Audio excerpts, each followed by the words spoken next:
Have you heard of the dot? Look for the dot.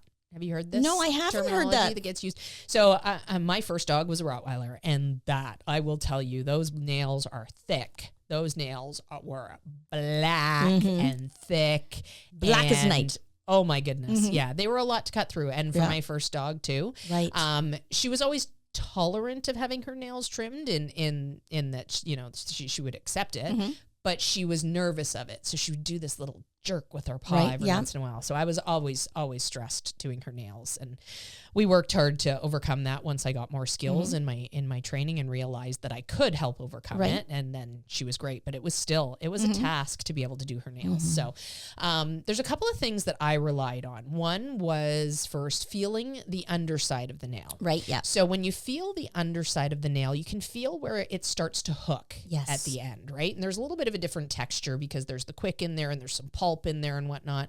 So if you feel along the underside of the nail, you can feel where that the nail starts to change direction and become the hook. And that's generally excess that you can cut off.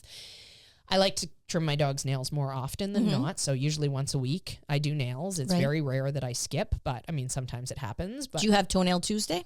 I don't have Toenail Tuesday. It's usually a weekend thing. One of our instructors, Instructor Nell, has Toenail Tuesday. Yes. It's always toenail time on a Tuesday. So I love it. It's great.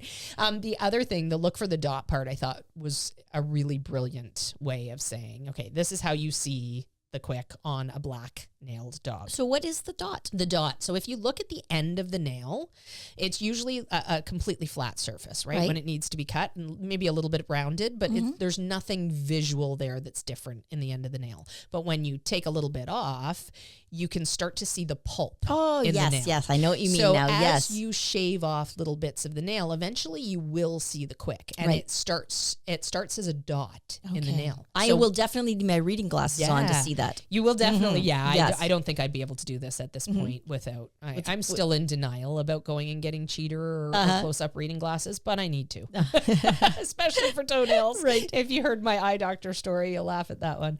So look for the dot. When you see that dot starting to appear, that's the point where you're going to stop. That's good. Yeah. I thought that was really good advice for black nail dogs. Right. Yeah. There's also aids that you can get with some black nails. A headlamp will be really helpful because it actually illuminates and you can see slightly through the nail.